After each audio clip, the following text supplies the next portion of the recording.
Otra vez. Ahí está. Eso es para sincronizar el audio, no se asusten.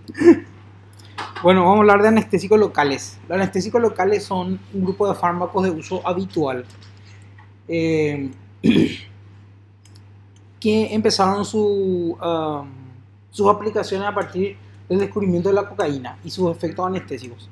La cocaína es el primer anestésico local que apareció en el mercado, ¿verdad? Y a partir de ahí una serie de propiedades de los anestésicos locales se empezaron a describir. Y sobre todo, ustedes vieron el libro que les pasé por plataforma. En ese libro está más o menos un resumen sobre los aspectos históricos de los anestésicos locales, muy interesante, ¿verdad? En donde está una serie de sujetos como Beer, por ejemplo, que fueron experimentando con estas drogas a través de diversos sitios anatómicos, ¿verdad? La inyección intratecal de anestésicos locales, la infiltración local de anestésicos locales, el uso de bloqueo troncular con anestésicos locales, etcétera, etcétera.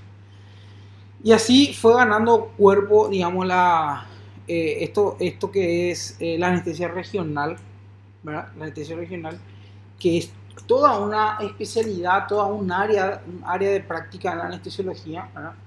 De hecho, ese libro que yo les facilité es de la sociedad neoyorquina de anestesia regional, ¿verdad? Manejo del dolor, que es una de las sociedades más prestigiosas del mundo en ese aspecto, ¿verdad? Y toda esa técnica es posible gracias a los anestésicos locales, ¿verdad? Entonces ya se percatarán la importancia de comprender la farmacología de los anestésicos y sobre todo la farmacocinética. La farmacodinámica del anestésico local es muy sencilla, ¿verdad? Básicamente se resume en el bloqueo de los canales de sodio, de los canales iónicos de sodio. Y acabó ahí, ¿verdad? Sin embargo, la cinética es compleja porque interesa a varios sectores de la anatomía donde trabaja el fármaco, ¿verdad? Y la mayoría de ellos no son el intravascular. Entonces muchos de los conceptos cinéticos que se aplican en el resto de los fármacos que estudiamos hasta hoy día, ¿verdad? Como el volumen de cuadrito central, etcétera, etcétera, no aplican en esta área con las mismas características, ¿verdad? ¿Por qué? Por poner un ejemplo. Generalmente uno inyecta anestésicos locales justamente tratando de evitar el intravascular, porque los anestésicos locales tienen importantes efectos tóxicos cardiovasculares y neurológicos, ¿verdad? Entonces, lo que uno trata de hacer es colocar los anestésicos locales en proximidad de los nervios, evitando que la concentración de anestésicos locales en plasma exceda ciertos niveles en donde los efectos tóxicos se van a manifestar, ¿sí? Y esa velocidad con la que el fármaco es lavado del sitio donde se inyecta, por ejemplo, el espacio intratecal, ¿verdad? Tiene sus propias particularidades en el adulto, en el anciano, en la embarazada, en el niño, ¿verdad? La misma cosa cuando uno hace bloqueo de plexo, ¿verdad? Voy a mostrar unos gráficos y ustedes ya vieron en el libro, ¿verdad? Los gráficos, sobre todo en el libro de la New York que les pasé, cómo muestra las diferencias de tiempo de duración de bloqueo en relación al sitio donde se inyecta, para cada droga en particular, lo cual refleja la cinética particular de ese anestésico local relacionada al sitio de inyección, ¿me entiende? Por ejemplo, no es igual inyectar una determinada dosis de un anestésico local en el interescalénico que en el espacio, que en proximidad del nervio femoral, que en el nervio radial. El tiempo de duración del bloqueo es diferente. ¿Y por qué? Porque la perfusión en ese sitio es distinta, fundamentalmente por eso, la perfusión sanguínea. Entonces el lavado del anestésico local de la proximidad del nervio es distinta. Y así una serie de cosas características particulares que hay que conocer. Bueno, básicamente los anestésicos locales son fármacos que interrumpen el inicio y la propagación de los impulsos nerviosos de los axones fundamentalmente, aunque interfieren también en el proceso de excitabilidad de la mayoría de los tejidos excitables, ¿sí? Fundamentalmente el tejido nervioso y el de conducción cardíaca, ¿sí? Porque estos son los tejidos que trabajan con canales de sodio, exactamente. Todos los anestésicos locales de uso clínico se dividen en estas dos familias, ¿sí? Pertenecen a una de estas dos clases fundamentales. O son aminoésteres o son aminoamidas. Los aminoésteres y las aminoamidas tienen efectos clínicamente similares, pero la cinética y el metabolismo de esos fármacos son muy distintos. Eso vamos a ver el otro viernes, ¿sí? Pero en resumidas cuentas, los aminoésteres tienen un metabolismo más acelerado.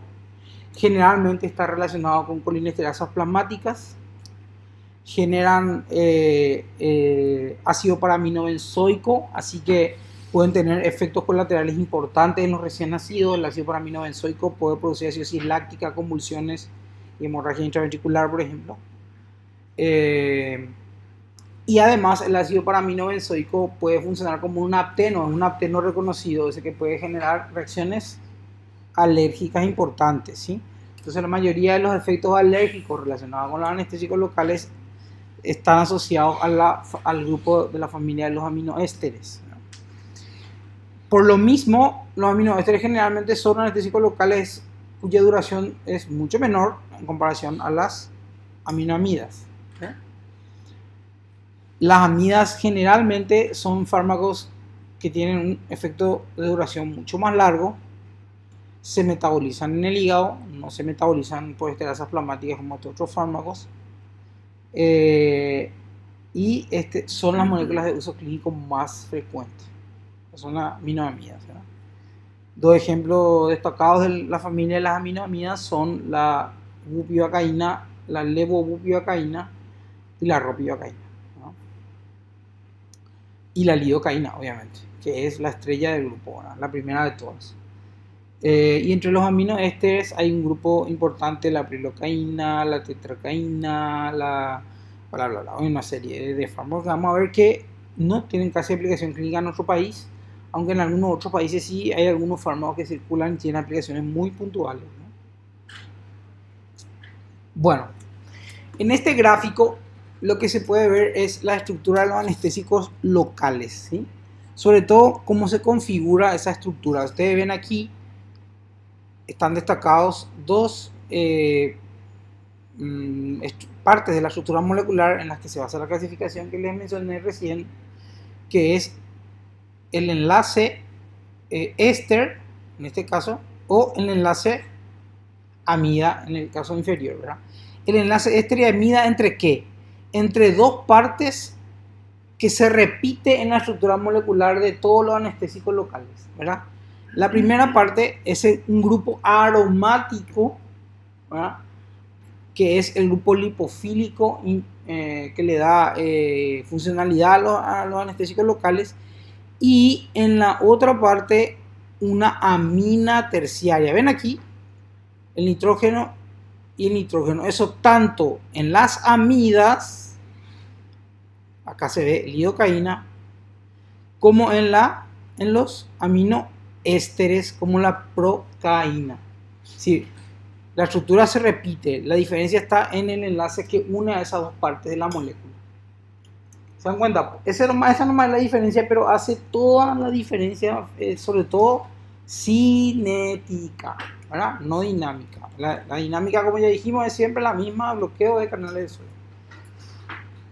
Pero sí cinética. Y se dan cuenta cómo aquí la estructura molecular, una parte puntual de la estructura molecular puede cambiar absolutamente todo, ¿verdad? Aquí podemos ver ejemplos de cada familia, ¿verdad? Aquí están los ésteres, vemos la cocaína, ¿sí? Ven el grupo lipofílico aromático y el grupo nitrogenado, que en todos los casos es una amina terciaria, ¿verdad? Procaína, tetracaína, benzocaína, etcétera, etcétera. Todos estos son ésteres. Y aquí de este lado vemos las amidas, ¿eh? Los ejemplos son la lidocaína, la mepivacaína, la bupivacaína, etidocaína, prilocaína y la ropivacaína. Acá los más importantes son la lido, la bupi y la levobupi, que es su isómero, ¿verdad?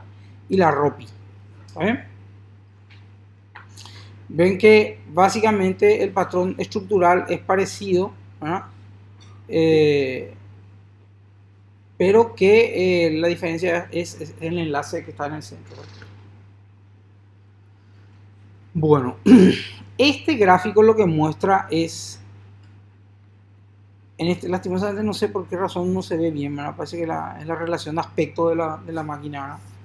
Pero aquí en este gráfico se ve en el eje de las I, ¿verdad? El porcentaje de las especies catiónicas, es decir, el porcentaje de las formas ionizadas de la droga a determinados pKa. El gráfico está para pH 7.4, o sea, pH del cuerpo, ¿verdad? pH fisiológico. Y el gráfico lo que muestra es que a medida que el pKa aumenta, ¿qué sucede? A medida que el pKa, por ejemplo, la lidocaína tiene un pKa en torno a 7.5, parecido, un poquito por encima de 7.5, porque todos estos fármacos son bases. ¿Por qué son bases? Por el grupo amino terciario, ¿sí? Ustedes saben que el nitrógeno tiene un par electrónico que puede captar un protón, ¿verdad? Y esa es la razón por la que son bases de Arrhenius serían, ¿verdad? Pero bueno, bases al fin, ¿verdad?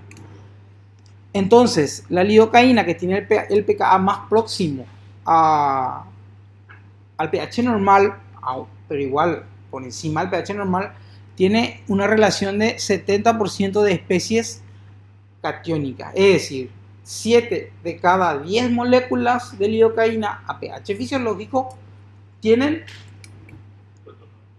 carga positiva. Y 3 de las 10 están en carga neutra en un equilibrio dinámico, ¿sí?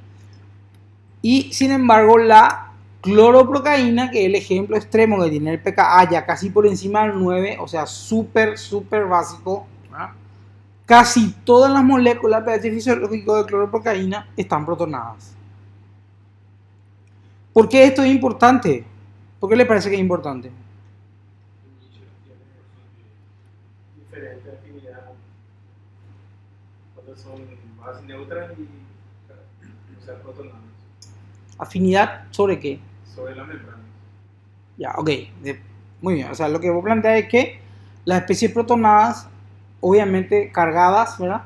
No pueden difundir de manera fácil o espontánea o pasiva a través de la membrana lipídica, ¿verdad? Es decir, no atraviesan luego, ¿verdad? Y sin embargo, las formas no protonadas, o sea, las formas no cargadas, los que no son cationes, ¿verdad?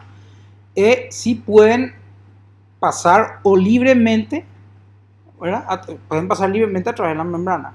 ¿Se entiende esto?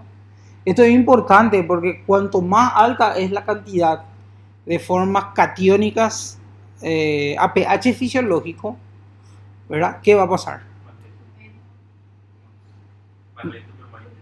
Más lento es el inicio de acción o más rápido. Más lento, ¿verdad? Entonces se dan cuenta de la importancia de esto, ¿verdad? Esto es súper importante.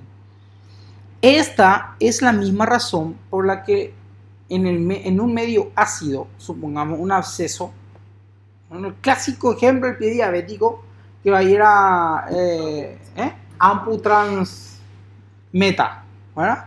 Y que los perros quieren usar un bloqueo de tobillo, ¿verdad? Y bueno, llega el paciente y así un sabotal. El pie está hinchado, inflamado, infectado, ¿verdad? Ese pie está ácido, el intersticio está ácido debido al proceso infeccioso, ¿verdad? Y a la isquemia relativa a la que está sometida ese pie por las circunstancias vasculares que tiene el pie diabético, ¿verdad? Entonces, en ese caso, ¿qué pasa cuando uno inyecta anestésicos locales en un medio así? Tiene que esperar mucho más o definitivamente no funciona. No prende, como dicen los perros, ¿verdad? Lo que en realidad pasa en la mayoría de los casos es que el periodo de latencia se prolonga muy importantemente, entonces termina prácticamente siendo inútil el anestésico porque uno ni modo que se ponga a esperar ahí una hora, ¿verdad? Pero la mayoría de las veces ni siquiera funciona, ¿verdad? ¿Se está entendiendo? Bueno, en esta tabla están expuestos, ¿verdad? Una cosa, se muestra una cosa muy importante que es la clasificación anatómica, fisiológica y funcional de los nervios periféricos, que es importante que comprendan si quieren entender cómo operan estas drogas, ¿sí? ¿Por qué? Porque este es el sitio del efecto de los anestésicos locales, los nervios periféricos y la médula espinal, en el caso de su inhibición intratecal, ¿verdad? Si ustedes no se acuerdan, no leyeron todavía los nervios periféricos, pero de histología deberían saber, ¿verdad? Los nervios periféricos se dividen en tres tipos de fibra, básicamente. Las fibras de tipo A, las fibras de tipo B y las fibras de tipo C, ¿no? Las fibras de tipo A se clasifican otra vez en 4 subgrupos, ¿sí? Las fibras de tipo B se cortan solas y la de C también. ¿En base a qué se dividen sobre todo estas fibras? En base a su diámetro. El diámetro es lo que determina la clasificación fundamentalmente, ¿verdad? Así, las fibras de tipo alfa, ¿verdad?, son de diámetros más grandes, son entre 6 y 22 micrómetros, y las fibras de tipo C estamos hablando entre 0,4 y 1,2 micrómetros. Esas son fibras, las diferencias son brutales, ¿verdad? Estamos hablando de más de 20 veces el diámetro. Y así como ven, las fibras a medida que bajan alfa, beta, gamma, delta, se van haciendo cada vez más finas, ¿sí? La otra cosa que diferencia estas fibras es que si están cubiertas o no están cubiertas por mielina, ¿sí? Todas las fibras A, tipo A, y las fibras tipo B están mielinizadas, ¿ya? Todas las fibras de tipo A y las de tipo B están mielinizadas. ¿Está bien? Y por lo tanto se diferencian de las de tipo C fundamentalmente en qué cosa? En la velocidad de conducción, ¿sí? Generalmente las fibras de tipo A, alfa y beta, que son las que tienen la velocidad de conducción más rápida, están relacionadas, ¿verdad?, con funciones de tipo motora o propioceptiva o táctil, es decir, todas funciones críticas para el relacionamiento del sistema nervioso central con el ambiente. ¿Se entiende? O sea, no están vinculadas con nuestro trabajo, en pocas palabras, ¿ya? Y, sin embargo, fíjense aquí, empezamos con el primer grupo de fibras que sí están relacionadas con nuestro trabajo, que transfieren dolor y sensación básicamente termoalgésica y táctil, ¿sí? Todas estas fibras tienen una distribución anatómica que, si ustedes se acuerdan, la anatomía, la neuroanatomía de la médula, pueden hacerse una idea de dónde van viajando estas médulas, estos haces nerviosos, ¿verdad? Entonces, fíjense, las fibras A delta que empiezan a transmitir dolor están localizados en nervios sensitivos aferentes, ¿sí? ¿Cómo cuáles? Hola, adelante, sentate. ¿Cómo cuáles?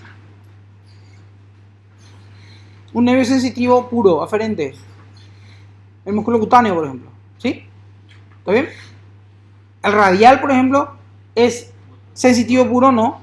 Es motor también, ¿verdad? Y es también sensitivo. ¿Me entienden lo que les estoy diciendo? Entonces,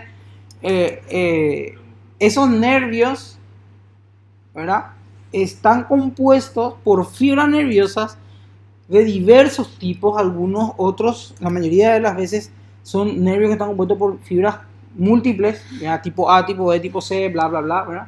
Dependiendo de qué nervio se trate y a qué sector esté destinado, ¿verdad?, y que esté trabajando, ¿verdad? Luego están las fibras B y C, que están encuadradas aquí porque ¿qué es lo que hacen? Y es importante que ustedes comprendan.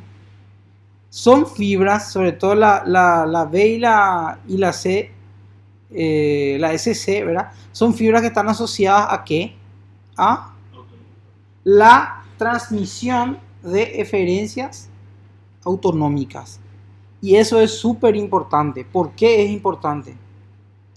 Porque generalmente cuando uno hace anestésicos locales por cualquiera de las vías, no solamente afecta a las fibras que interfieren con la transmisión del dolor, sino también afecta a las fibras que interfieren con la motricidad, la mayoría de las veces, ¿verdad?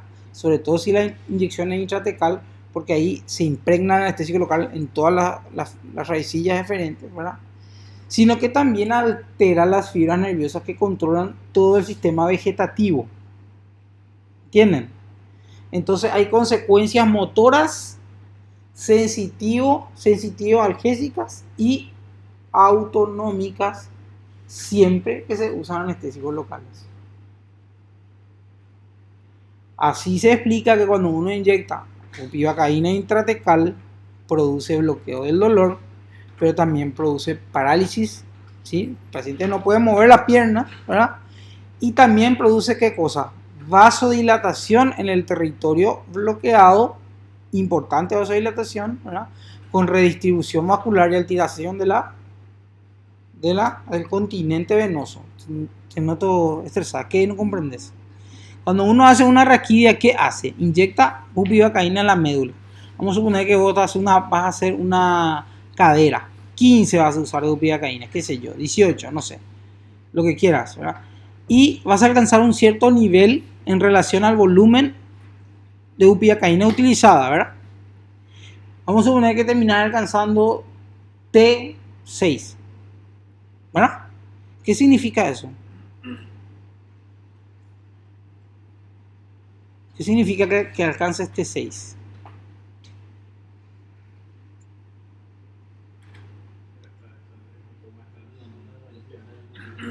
Todas las raíces que emergen desde el nivel medular T6 para abajo están fuera de juego, ¿sí?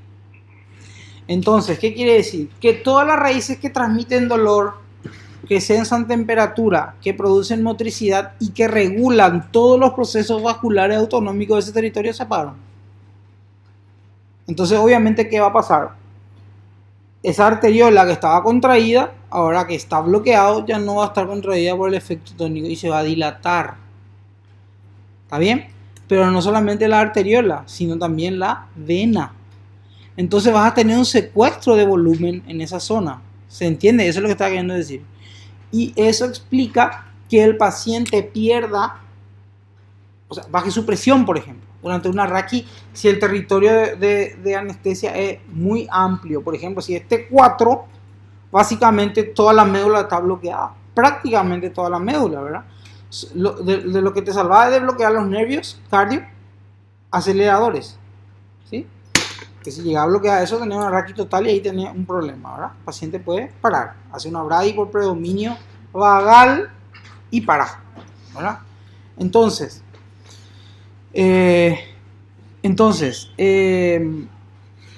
esta es la razón por la que los anestésicos locales tienen que ser bien conscientemente utilizados, ¿verdad? Si vos no tenés simpático, tenés un problema. ¿Por qué? Porque imagínate que ahora tu paciente sea un anciano, ¿verdad? Coronario, diabético, hipertenso, y todas las taras ahí por haber que habitualmente ustedes ven, ¿verdad? Y tengan que hacer una ampu infra, ¿verdad? En ese paciente, si vos bloqueas un territorio importante de la médula que te prescinda una gran cantidad de área vascular, vas a tener problemas para compensarle. ¿Por qué? Porque básicamente lo que vos estás haciendo es crearle al paciente un evento cardiovascular para el que él probablemente no va a poder ajustarse. Esto es sobre todo cierto cuando se hace anestesia raquídea. ¿Por qué? Porque la raquídea es todo o nada. La raquídea es como un hachazo. La raquídea agarra un palo y ¡pah! Le corta ahí la médula en el nivel que vos decís y ya acabó la fiesta. Y empiezan todo el espectáculo. Que es prácticamente un proceso de todo o nada, ¿sí? En la anestesia peridural eso no se ve con esa intensidad. Ustedes ven que la peri tiene un tiempo de latencia casi 20 minutos. Ahora ustedes le hacen la peri y en 20 minutos por ahí no tenemos efecto anestésico total todavía. Al paciente le puede doler o te taquicardiza, está intubado, si es que está intubado, ¿verdad? Entonces es más, ¿por qué? Porque la cinética de la distribución del anestésico local en el espacio peridural es muy diferente que el intratecal. El intratecal vos inyectas y prácticamente la diseminación es automática, ¿verdad? En un sector determinado por el volumen administrado, fundamentalmente por el volumen administrado. Sin embargo, el espacio peridural es un espacio virtual y además lleno de grasa, ¿sí? Que compite con el atrapamiento del anestésico local. Entonces no llega el anestésico local tan rápidamente a concentraciones eficaces en las raicillas. ¿Entienden? Eso te permite instalar el bloqueo anestésico de una manera paulatina y más fácil de compensar. Entonces vos le puedes iniciar la NOR al paciente, vos le puedes hacer su carguita, y te da un tiempo, vos le podés acompañar a ese paciente. Los sucesos no acontecen con tanta rapidez, ¿verdad? Entonces es posible compensarle. Pero si hace una raqui, no pasa eso, ¿sí? Los sucesos van mucho más rápido, ¿verdad?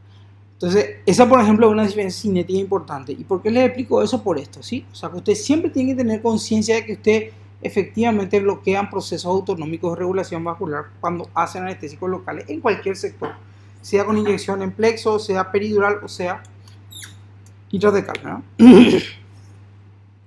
Y luego el último grupo de fibras que son nuestras fibras, las fibras tipo C. ¿Por qué? Porque son las que fundamentalmente transmiten las sensaciones dolorosas y sobre todo las sensaciones dolorosas viscerales.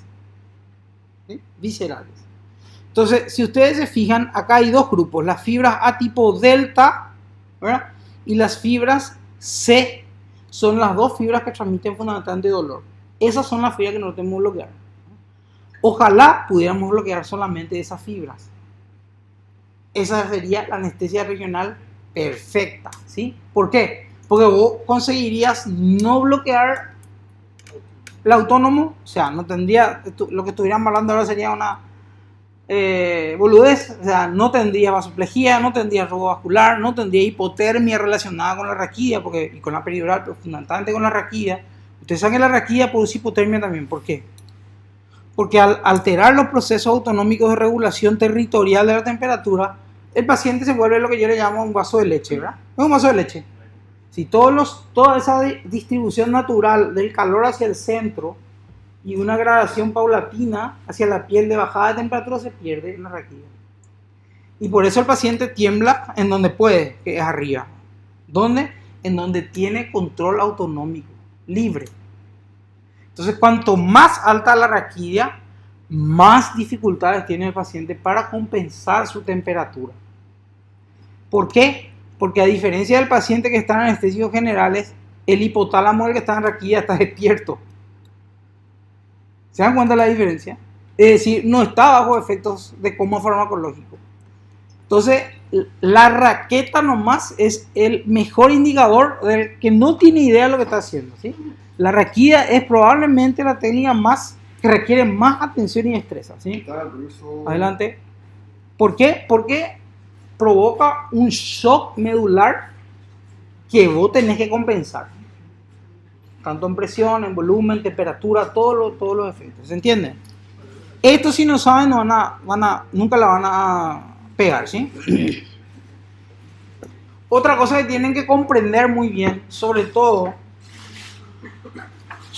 porque de esta anatomía depende comprender una serie de procesos de uso anestésico local, anestesia loco-regional, ¿verdad? Bloqueo de plexo sobre todo, ¿verdad?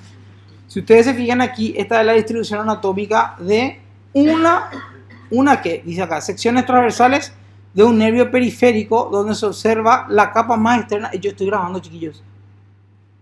Secciones transversales de un nervio periférico en donde se observa, ¿verdad?, la capa más externa o epineuro. Ven aquí, tejido conectivo y grasa, ¿verdad? Luego tenemos el endoneuro. ¿El endoneuro qué es? La célula de Shanghai, básicamente, ¿verdad? ¿Y el perineuro qué es? ¿Qué es? El perineuro es la especialización en tejido conectivo que agrupa un grupo de fibras nerviosas, ¿verdad? Esto puede ser el nervio, qué sé yo, el nervio radial con 3 haces. ¿Se entiende? ¿Sí? Entonces, imagínense toda esta estructura conectiva es la que tiene que atravesar los anestésicos locales para llegar hasta la fibra nerviosa, ¿sí? Y cada nervio en particular tiene su propia estructura anatómica, con su propia cantidad de grasa, con su propia cantidad de tejido conectivo, etcétera, etcétera, ¿verdad? Y eso justifica que, por ejemplo, en pediatría se usa una estrategia de concentración de fármacos y en adultos se usa completamente otra, ¿verdad? Porque en el adulto hay otra estructura de tejido conjuntivo muy diferente. ¿Se entiende? Si ustedes se fijan aquí estamos en una fibra nerviosa, es decir, un axón, ¿verdad? Y aquí está la célula de Shanghai que le rodea al axón varias veces, porque si ustedes se acuerdan, la célula de Shanghai hace una serie de volteretas sobre el axón para poder cubrir, no es solamente una, ¿verdad?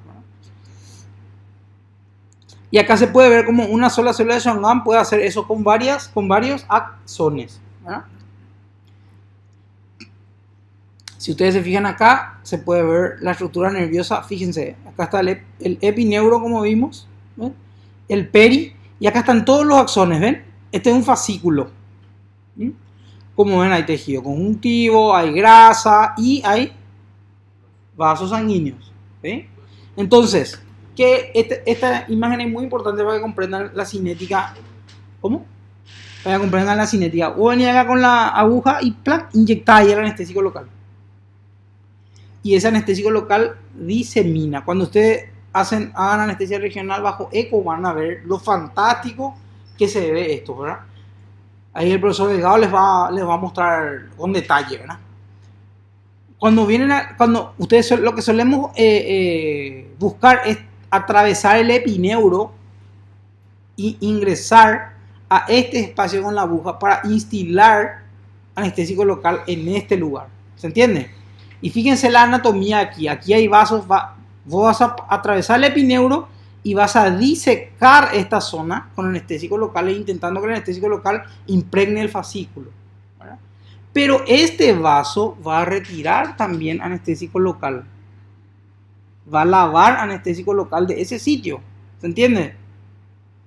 Entonces, cada nervio tiene su propia cinética, o cada sitio de plexo tiene casi prácticamente su propia cinética determinada por sus características anatómicas. No tanto solamente por el fármaco del que se esté usando ni por la dosis, siquiera. ¿Se entiende? ¿Se dan cuenta cómo acá la cinética es diferente a lo que estábamos hablando, propofol, midazolam, no sé qué cosa, volumen central y toda esa huevada? No, eso aquí no se aplica exactamente igual, ¿sí?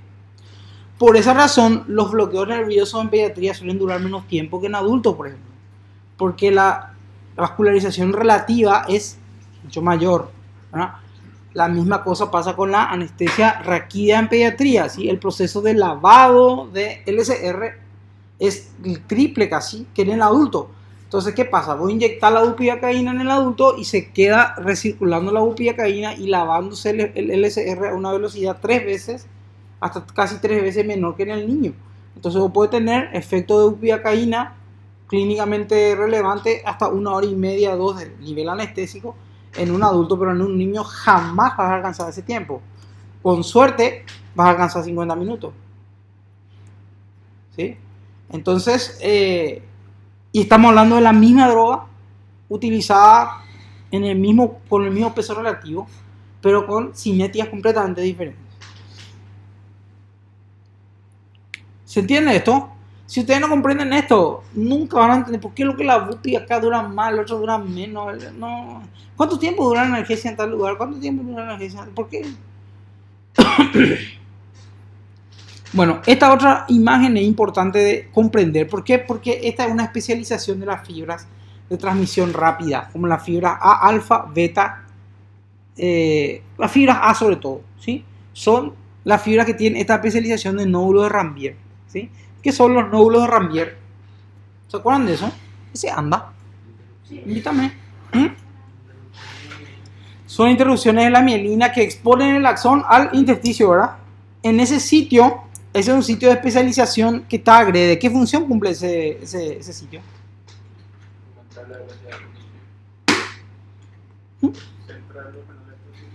Muy bien, caballero. Centrar los canales de sodio en ese lugar. De esa manera, se despolariza solo ese sitio de la membrana, ¿verdad? Y existe un proceso de conducción que se llama conducción saltatoria que se diferencia de la conducción de la fibra C, que es una conducción por despolarización en tren, ¿verdad? ¿En qué se diferencia importante? En la velocidad de la transmisión y en el gasto de energía. Mucho más eficiente, ¿verdad? ¿Por qué esto es importante? Porque imagínense lo siguiente. Comparen este nervio con un nervio totalmente sin mielina. Un axón. ¿Dónde están los canales de sodio en ese axón? En todo el axón están, ¿verdad? Sin embargo, aquí están solamente los nódulos Rambier. Entonces, yo le hago la siguiente pregunta. Entonces, totalmente uso del sentido común. ¿Dónde va a ser más fácil producir bloqueo? A nivel del nodo. ¿Eh? En las mielínicas. ¿Por qué? Tienen menos dispersión de el sitio del efecto. Entonces necesita menos volumen y al necesitar menos volumen alcanzar concentraciones relativas más altas que si necesitas un gran volumen para distribuir. ¿Se está entendiendo? ¿Sí o no? ¿Sí o no?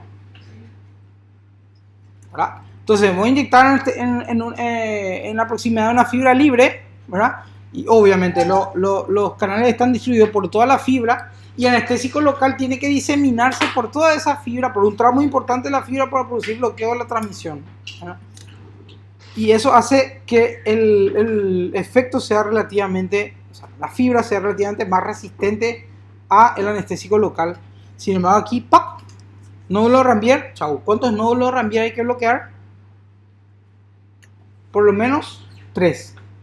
¿Para qué? Para que se corte la transmisión de ese axón. Por lo menos 3. ¿verdad? Entonces, y escúcheme esto, porque esto le va a crear problemas entre algunos dogmáticos, ¿verdad? Dijimos, repasamos otra vez. ¿Cuál va a ser la fibra más fácil de bloquear? Las fibras mielínicas, ¿verdad? Cuidado, hay muchos textos que dicen lo contrario, empezando por el Flores. ¿Sí? Empezando por el Flores, ¿verdad? Pero si ustedes revisan el Miller y revisan el texto de la New York, o sea, textos anestésicos, se van a dar cuenta que la verdad es que las fibras mielinizadas son más fáciles de bloquear que las fibras desmielinizadas por el proceso acá que ustedes solitos describieron, ¿verdad? Entonces, pensando esto y con la distribución de anatomía que dijimos hace rato, cuando ustedes hacen una raquida, ¿cuál va a ser el primer efecto que pueden ver? ¿El bloqueo motor, el bloqueo sensitivo o el bloqueo autonómico? Bloqueo motor. ¿Seguro? El bloqueo autonómico.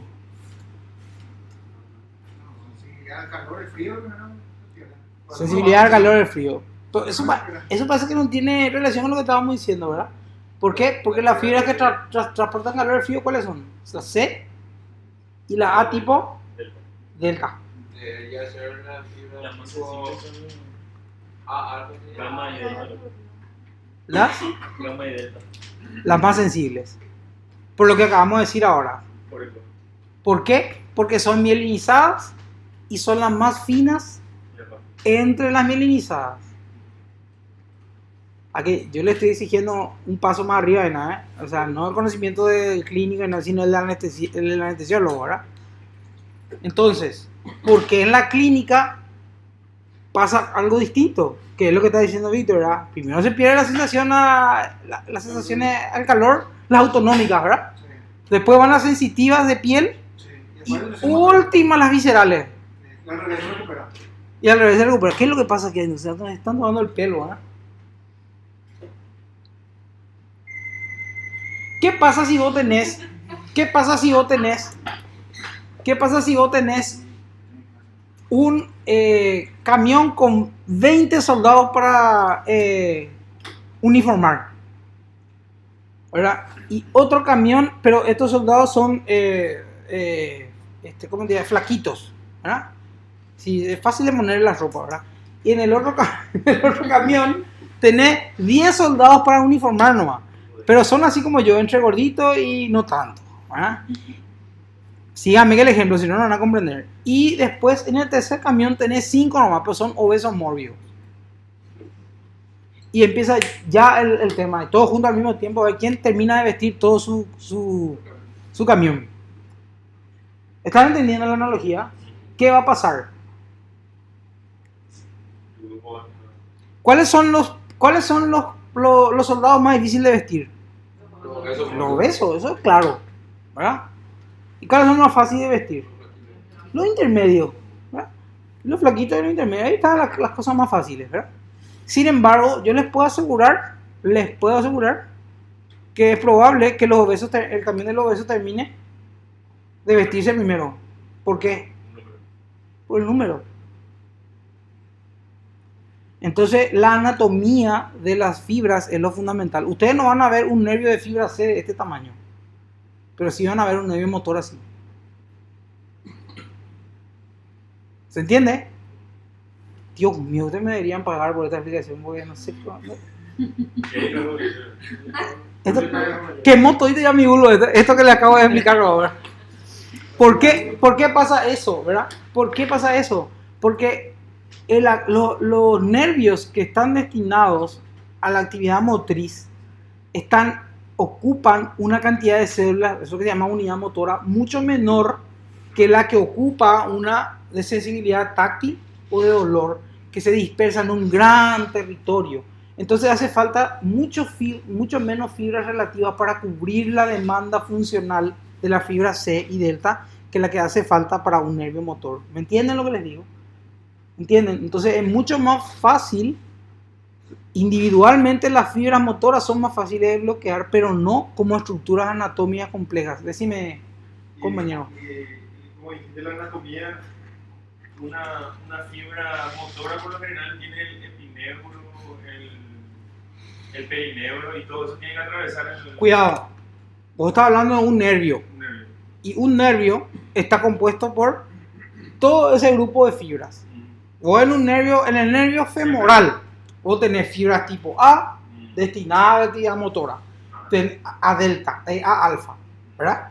Tenés fibras tipo A beta destinadas a la actividad motora, claro. Tenés fibras bla bla bla bla bla, ¿entienden? Es decir, en un nervio uno tiene todo el ramillete de efectos fisiológicos, ¿se entiende? Solo que las fibras motoras están agrupadas y son mucho más en cantidad, y aunque sean más fáciles de bloquear, difundir entre esas fibras es otra cosa. ¿Se entiende? Ya. Entonces esto es muy importante también. ¿Por qué es importante? Porque cuando ustedes bloquean clásicamente, eso es pregunta de examen, pues yo quiero que ustedes se distingan de los demás, porque cuando le pregunten a cualquier güey coco por ahí, le va a decir, no, las fibras C son las más fáciles de bloquear. Mentira. Las fibras C son las más difíciles de bloquear. Sin embargo, se bloquean primero. ¿Por qué? No porque sean las más fáciles de bloquear, sino porque son las fibras que están agrupadas anatómicamente de manera más favorable para que la cinética actúe sobre ellas. ¿Se entiende? ¿O no se entiende? Vos preguntaste cuál se bloquea más fácil, no cuál se bloquea primero. Claro, o sea, sí, o sea, si vos estudias un axón cubierto por mielina con nódulo de Rambier tipo A, por ejemplo, fibras tipo A, y llevas en el laboratorio o in vivo, separás esa estructura y hacer el bloqueo de ambos nervios, te vas a dar cuenta que necesitas más, es más difícil bloquear una fibra tipo C descubierta, desvestida de mielina, que una fibra tipo Rambier, ¿verdad? Que está con nódulo de Rambier. Sin embargo, ¿por qué entonces en la clínica no se ve primero bloqueo motor? Claro, eso es lo que estaba explicando. Y la razón no es la que estoy diciendo, sino que es anatómica, ¿verdad? Por eso todo me desangré acá con el tema del camión y todo eso. ¿Se entiende? Es muy intuitivo, es muy fácil, ¿verdad? Ahora, ¿por qué me sapien el tiempo explicando esta estupidez, verdad? No, es importante esto. ¿Por qué? Porque uno puede tener bloqueo motor completo y no bloqueo sensitivo total. Sobre todo visceral. ¿Ok? O sea, el paciente no mueve el pie, le hace la incisión el cirujano, pero cuando vuelve la chura dice, ay. Es decir, pero alzamos tu pie. No, alzamos tu pie. Es un H. Ok, ¿qué es lo que pasa aquí? Tenemos fibras tipo C que no están siendo bloqueadas probablemente. O por déficit de nivel, o por parcheamiento si es una peridural o lo que fuera, ¿verdad? ¿Sí? ¿Se entiende, verdad? Entonces, esa es la razón práctica por la que... ¿Dónde más se ve esto? En obstetricia. ¿Sí? En obstetricia es donde más se ve. Sobre todo cuando se está sacando el útero afuera. Porque eso genera un gran estímulo visceral que llega casi hasta T6, por ahí.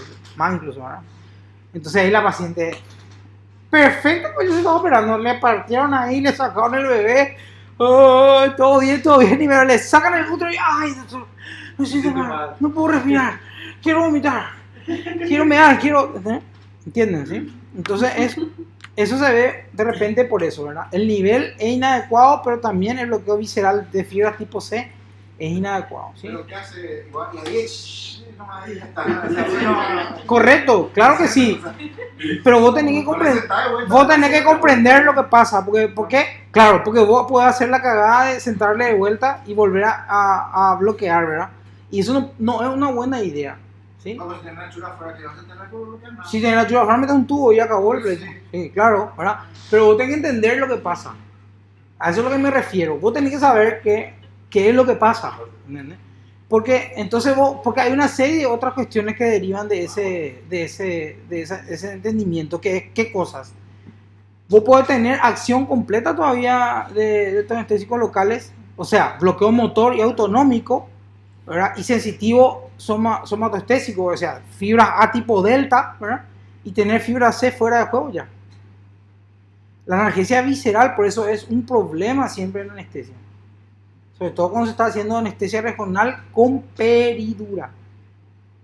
La raquídea generalmente no tiene este inconveniente porque suele ser todo, casi como un fenómeno todo nada, ¿verdad?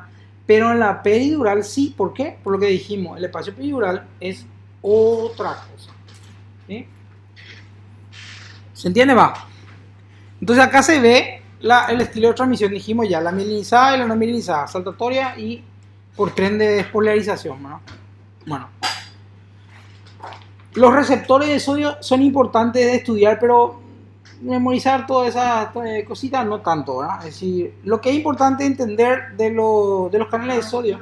Sí. Si una amiga está haciendo una cirugía plástica, 6 horas más, la hace está todo bien y de repente no está funcando, vamos a decir, le duele, le molesta, bueno, ahí no toca chular, no importa. Duele, le molesta y no, las fibras tipo C no están siendo bloqueadas. ¿Qué hace ahí? Ahí puedes continuar aplicando por su peri o le meto un tubo. Si vos estás si vos estás haciendo... Si vos estás haciendo, bueno, en tu caso, en tu ejemplo puntual, si vos estás haciendo una anestesia que no sea para cavidades, ¿verdad? Por ejemplo... Una que sí se te toca chula, no sé... Una colectomía. Una colectomía que la hace con peri nomás. Basta. Yo paso un loco, no sé. Si te ocurre hacer y haces. ¿Y cuál es la pregunta? No, y siempre hay... Y si, bueno, saca ahí, le replicas su peri. Porque eso va a pasar a la hora y media por ahí. Y no es que agarre y que me quede un tubo y una vez te dejas correr, ¿no? Puede ser también. Depende de lo que vos quieras y del contexto del paciente. Por ejemplo, si vos tenés un paciente vía aérea difícil, por ejemplo, vos vas a replicar la peri, te puedo asegurar. No vas a hacerte el loco ahí, sobre todo si estás solo, ¿verdad? Está haciendo mango, por ejemplo, como dice la gente. Porque si no puede agarrar y poner una máscara, replicar su peri, y poner qué sé yo, ya está también, ¿verdad? Totalmente. Eso es lo bueno, Víctor, de la anestesia, que vos podés hacer exactamente lo que te venga en gana, siempre que lo que hagas esté en el balance correcto para la condición fisiológica del paciente. Vos podés hacer lo que vos quieras, en general, ¿verdad? Solo que, por ejemplo, si vos tenés un obeso mórbido y vas a usar una máscara laringia de primera generación, no le pongas una máscara laringia en una colectomía. El paciente puede vomitar, ¿sí? Por ejemplo, ahora, vos tenés un paciente flaco, ¿verdad? Que se está haciendo una hemicolectomía por algún evento, lo que sea, y como vos te hiciste loco y ya está terminando, no querés intubar. Bueno, tal vez sea una alternativa, ¿verdad? Si tenés una máscara laringia de segunda que te permita drenar el estómago.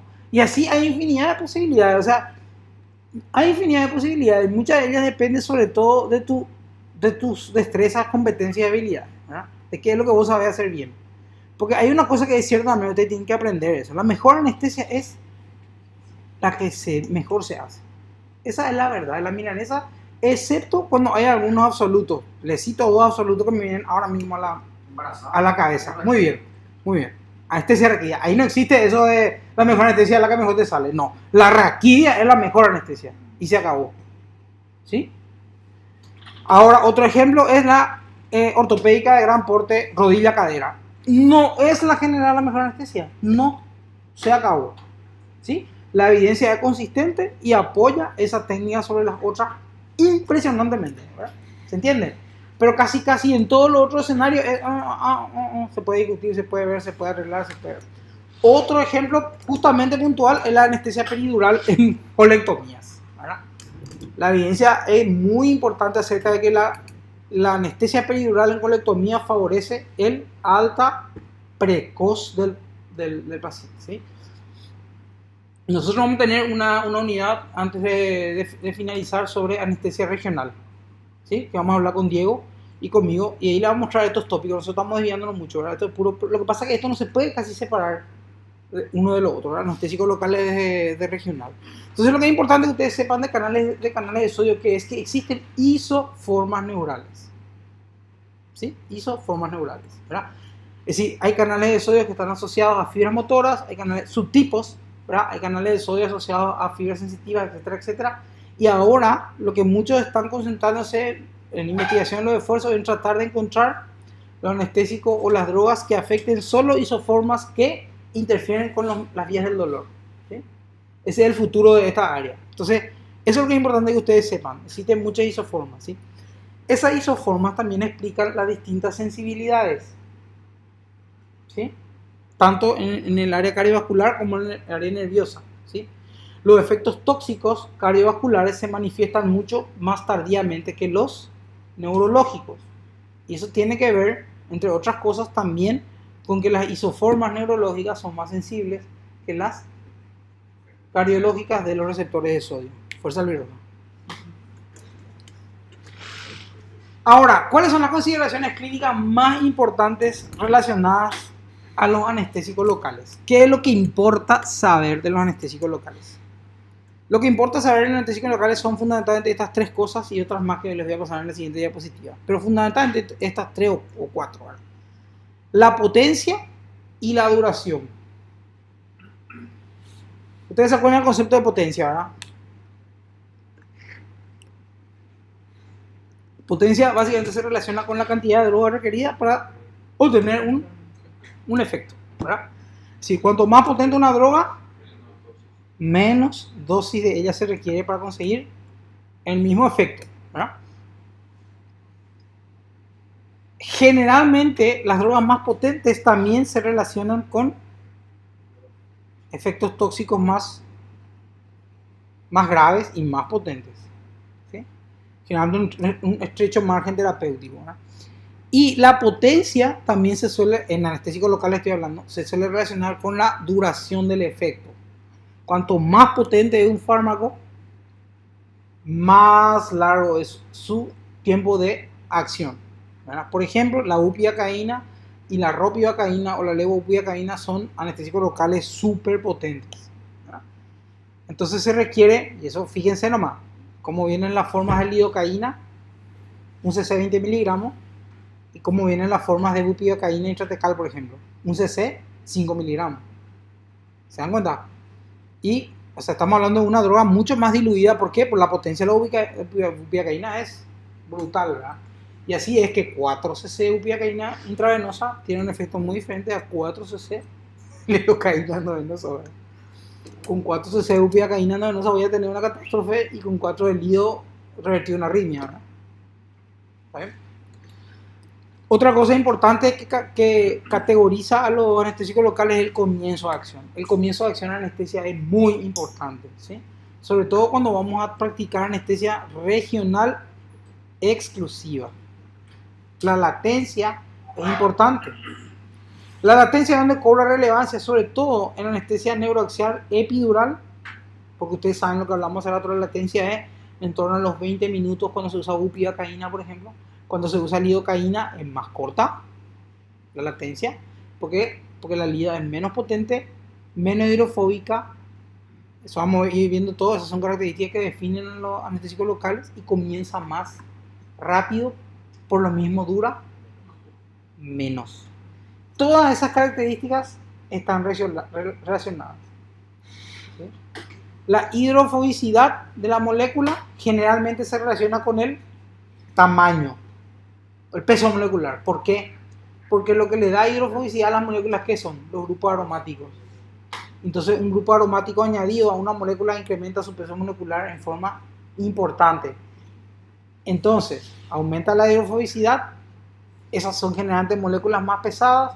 Esas son generalmente moléculas más potentes. Generalmente tienen latencia de inicio más larga, grandes efectos tóxicos y ¿qué más? Un efecto de duración prolongado. Ese es el tren de efectos que se asocian a la química de los anestésicos locales, ¿sí? Y otra cosa muy interesante y muy importante es el bloqueo diferencial, ¿verdad? El bloqueo diferencial es un concepto medio idealizado del efecto de los anestésicos locales, ¿sí? El bloqueo diferencial básicamente significa bloquear sensitivo y no motor. ¿Cuándo les parece que esto puede ser importante? Sí, pero la peri, ¿en qué circunstancias?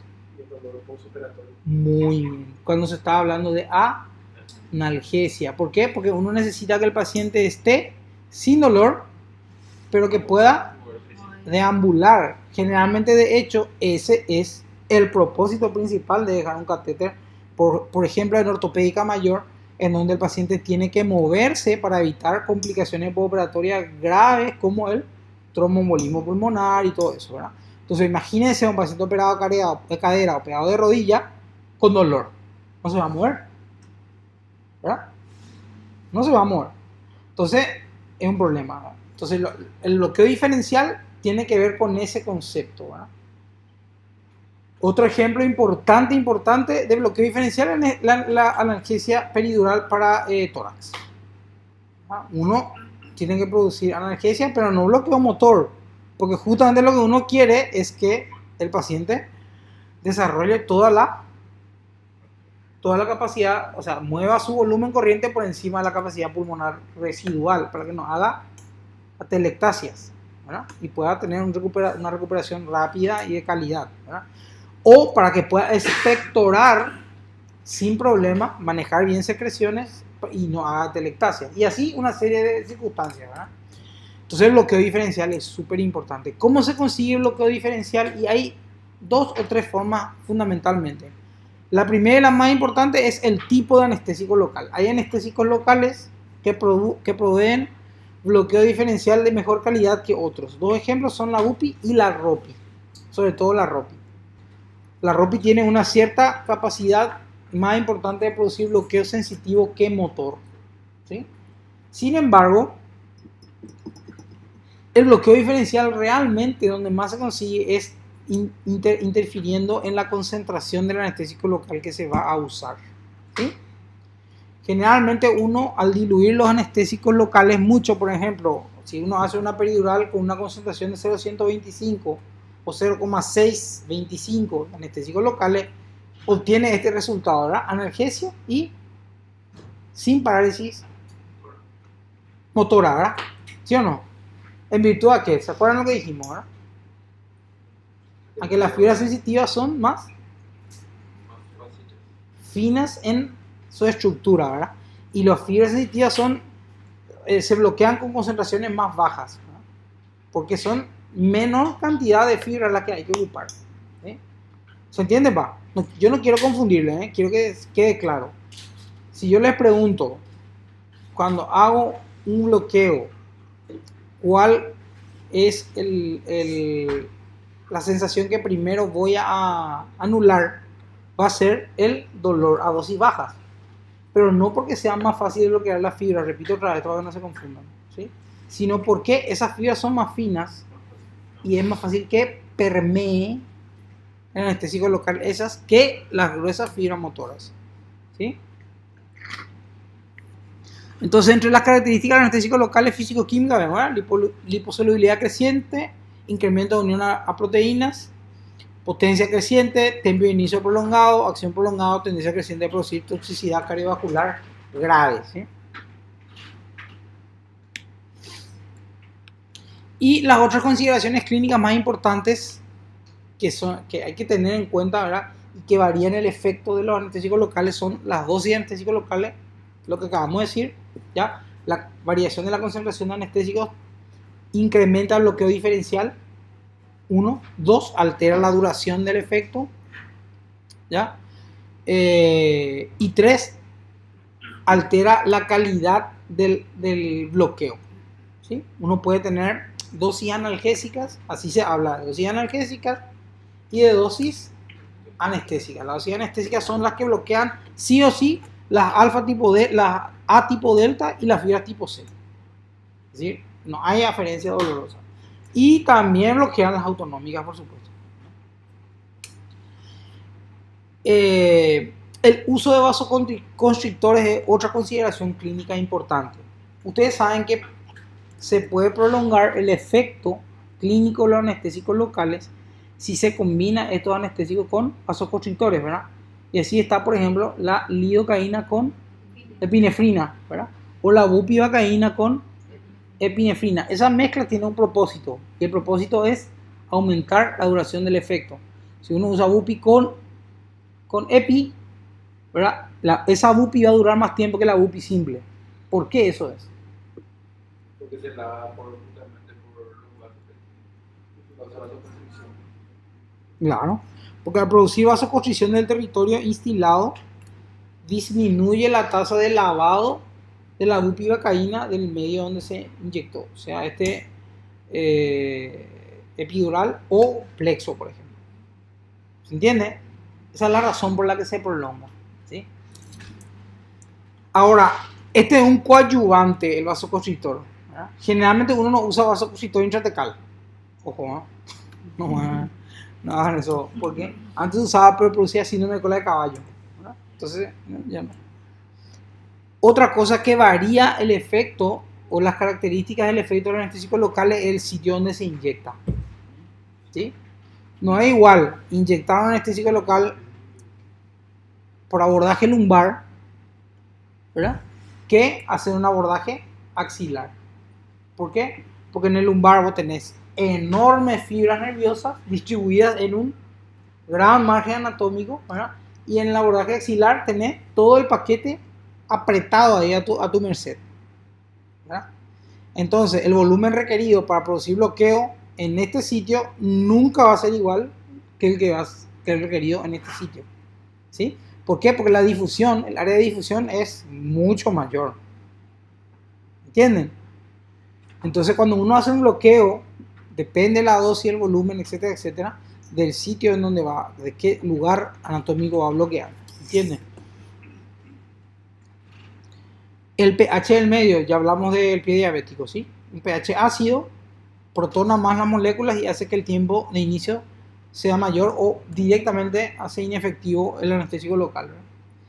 Y otro factor importantísimo por el que tienen que estar siempre concentrados en obstetricia es que el embarazo, no se sabe bien por qué razón, pero se cree que es por los progestágenos, obviamente, porque otra cosa puede ser, ¿verdad?, altera completamente la sensibilidad del sistema nervioso central a toda la familia de los fármacos anestésicos, ¿sí? A los opioides, a los halogenados y a los anestésicos locales. ¿Sí? Así, en una embarazada se puede conseguir niveles de T4 con 7 miligramos de bupivacaína. inclusive puede conseguirse con 5. ¿no? Si uno hace lo que tiene que hacer y tiene un paciente que no es tan alto, etcétera, etcétera. Ojo, no estoy diciendo que el nivel dependa solamente del embarazo, ¿sí? Eso vamos a ver también cuando vamos a anestesia regional, que el nivel de una raquidia depende también del volumen de anestésico administrado y de la masa total de anestésico administrado, ¿sí? Pero en el caso de la embarazada en particular, la sensibilidad es mucho mayor. O sea que si uno le hace 20 a una embarazada para T4, probablemente la mande a la D. Probablemente la paciente va a parar y se va a armar un desastre. Entonces el embarazo es muy importante. Lo mismo pasa con el halogenado. Por ejemplo, uno cuando hace anestesia general a una embarazada, no le abre el ISO a 1,5. No, jamás en la vida. Se arma un desajuste brutal. Con 0,5 la embarazada está dormida ya. ¿no? ¿Sí? Reduce la cama hasta la mitad, incluso el embarazo. Y así con todo. No vamos a hablar en ese tema porque eso es el tema del doctor Delgado del año que viene. Pero el embarazo es importante que ustedes comprendan que altera completamente la sensibilidad al anestésico. ¿no? Y para ir terminando esta clase, el otro viernes vamos a hacer metabolismo y lo que falta, ¿no? Y después ya rendimos. Quiero mostrarles en este gráfico que está en el libro que yo les proveí, ¿verdad? Si ustedes se fijan, no sé si se puede llegar a ver, pero hay citados 4 anestésicos locales, ¿sí? La MEPI, la LIDO, la PRILO y la etidocaína, ¿verdad? Y en la leyenda dice concentración sanguínea máxima de anestésicos locales después de diversas formas de anestesia regional. ¿sí? Nótese que el bloqueo intercostal resulta sistemáticamente en las concentraciones más altas y los bloqueos de plexo las más bajas, y que la técnica epidural y la caudal están entre ambas. ¿La concentración de qué? De anestésico local en sangre. ¿Por qué eso es importante? Sí, señor, por los niveles de toxicidad. Es decir, es mucho más fácil obtener dosis tóxicas en un abordaje intercostal si no se ajusta la dosis, ¿sí? Que en un abordaje caudal o epidural. ¿Por qué? Porque la cinética de pasaje de anestésico local del sitio de inyección al plasma es mayor. Es diferente.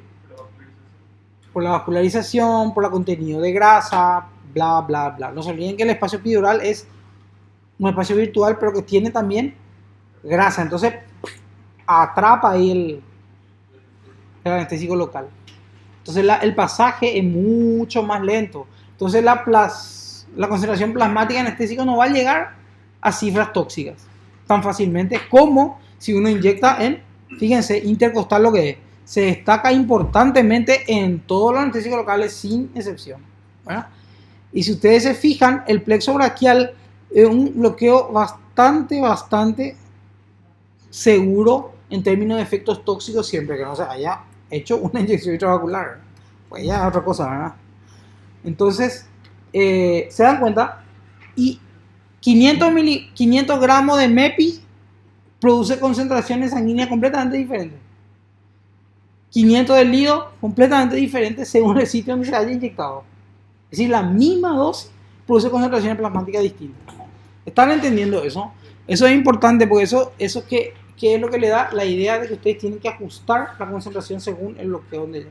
Eso quiere decir que tienen que ir a leer cuánto se hace en cada bloqueo. Yo no le puedo decir a ustedes que se hacen este bloqueo. Y si ustedes no leen, están en la B. No van a saber. ¿verdad? Lo siento. Entonces tienen que ir a revisar cuánto se hace en la caudal. Eso vamos viendo también nosotros en la práctica, ¿verdad? Cuánto se hace en la epidural, cuánto se hace, etcétera, etcétera. ¿verdad? Eso van allá a medida que pasan por obstetricia, van a ver qué combinación se hace, cuando pasan por pediatría, qué combinación se hace, etcétera, etcétera. Pero tienen que entender qué es lo que sucede. Preguntas. Diga.